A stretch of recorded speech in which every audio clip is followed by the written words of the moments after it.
அதிமுக நம்மை அப்போது கண்டுகொள்ளவில்லை. ஒப்பந்தம் முறிந்து போனது. சந்திப்பதற்கு கூட ஜெயலலிதா அம்மையார் உடன்படவில்லை. நானும் தோழர் ரவிக்குமார் அவர்களும் போயஸ் தோட்டம் போய் மணிக்கணக்கிலே காத்து கிடந்து விரக்தியில் வெளியேறிய நிலையில் திடுவென அந்த தகவலை அறிந்து முத்தமிழறிஞர் கலைஞர் தொலைபேசியை வந்து அழைத்து என்னை அரவணைத்துக் கொண்டார். தேமுதிக கேப்டன் விஜயகாந்த் 8% ஓட்டு வாங்கி காட்டிய பிறகுதான் அதிமுகவுடைய கூட்டணியில் சேர முடிந்தது. விடுதலை சிறுத்தைகள் அப்படி தனித்து போட்டியிடவில்லை. எத்தனை சதவீதம் வாக்கு வங்கி இருக்கிறது என்று உறுதிப்படுத்தவில்லை. தமிழ்நாடு முழுக்க நாம் வேட்பாளர்களை நிறுத்தவில்லை. ஆனாலும் முத்தமிழறிஞர் கலைஞர் அவர்கள் 2009 விடுதலை சிறுத்தைகளுக்கு 2 நாடாளுமன்ற தொகுதிகளை தந்தார். 2 நாடாளுமன்ற தொகுதி என்பது 12 சட்டமன்ற தொகுதிகள். இதெல்லாம் சாதாரணமான ஒரு முடிவு அல்ல. இதெல்லாம் வேறு எந்த அரசியல் கட்சிக்கும் கிடைக்கிற வாய்ப்பு கிடையாது. எல்லோரும் தனித்து நின்று சொந்த காலில் நின்று குட்டிக்கரணம் போட்டு சாதித்து காட்டிய பிறகுதான் இந்த 20-30 ஆண்டுகளிலே கூட்டணியிலேயே சேர முடிந்தது. அதிமுகவுடைய கூட்டணியில் சேர முடிந்தது. விடுதலை சிறுத்தைகள் 1% ஓட்டா 2% ஓட்டா எதையுமே நிரூபிக்கவில்லை. ஆனால் 2 நாடாளுமன்ற தொகுதிகளை தந்தவர். அது மட்டுமில்லாமல் நாங்கள் தனிச்சின்னத்திலே நின்று அங்கீகாரம் பெற விரும்புகிறோம் என்ற போதும் அதற்கும் வாழ்த்து சொன்னவர். ஸ்டார் சின்னத்திலே 2009 நாம் போட்டியிட்டோம். 2 பேரும் நீங்கள் நாடாளுமன்றத்திலே சேரலாம். கடந்த 5 ஆண்டுகளில் ஒரு நாள் கூட ரவிக்குமார் அவர்கள் என்ன செய்கிறார், ஏது செய்கிறார், எப்படி செயல்படுகிறார் என்றெல்லாம் அவர்கள் எந்த குறுக்கீடும் செய்ததில்லை, தலையீடும் செய்ததில்லை.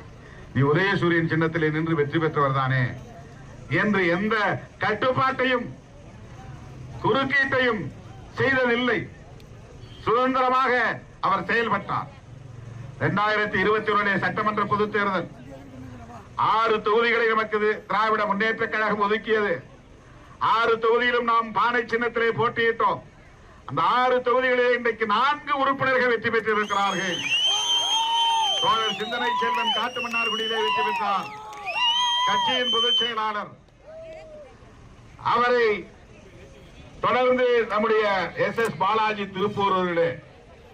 திருப்போரூர் பொது தொகுதி வன்னிய பெருங்குடி மக்கள் அடர்த்தியாக வசிக்கக்கூடிய ஒரு தொகுதி. எப்படி விக்கிரவாண்டியிலே வன்னிய சமூகமும் ஆதிராவிட சமூகமும் அடர்த்தியாக வசிக்கிறார்களோ அதை போல் திருப்போரூர் தொகுதியிலே வன்னியர் சமூகமும் ஆதிராவிடர் சமூகமும் அடர்த்தியாக வசிக்கக்கூடிய ஒரு தொகுதி. வெற்றி பெற முடியுமா? திமுக காரர்கள் ஒத்துழைப்பார்களா? வேலை செய்வார்களா? திமுக ஓட்டு உங்களுக்கு பரிமாற்றம் ஆகுமா என்றெல்லாம் விவாதங்களிலே பேசினார்கள். ஆனால் திருப்போரூர் தொகுதியிலே தம்பி SS பாலாஜி அவர்கள் மாபெரும் வெற்றியை பெற்றார். பானை சின்னத்திலே வெற்றியை பெற்றார்.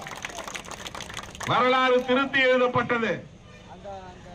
அந்த தொகுதியிலே விடுதலை சிறுத்தைகளால் வெற்றி பெற முடியாது. தலித்துகளின் வாக்குகளை விலைக்கு வாங்கி விடுவார்கள். பிற சமூகத்தின் வாக்குகள் திருமாவளவனுக்காக விழாது. அவர் வெற்றி பெற வாய்ப்பில்லை. பாலாஜி தோற்று போவார் என்றுதான் பலரும் சொன்னார்கள்.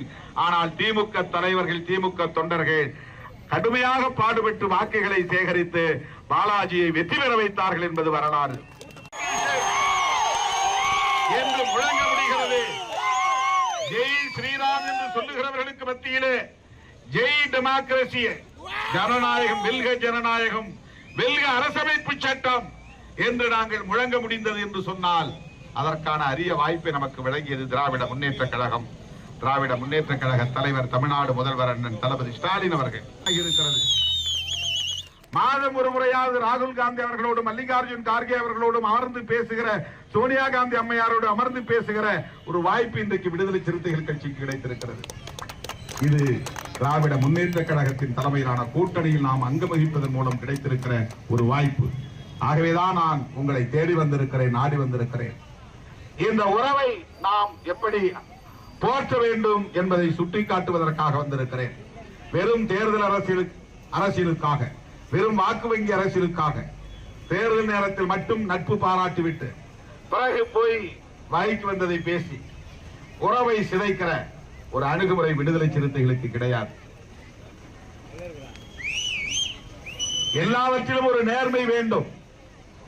எல்லாவற்றிலும்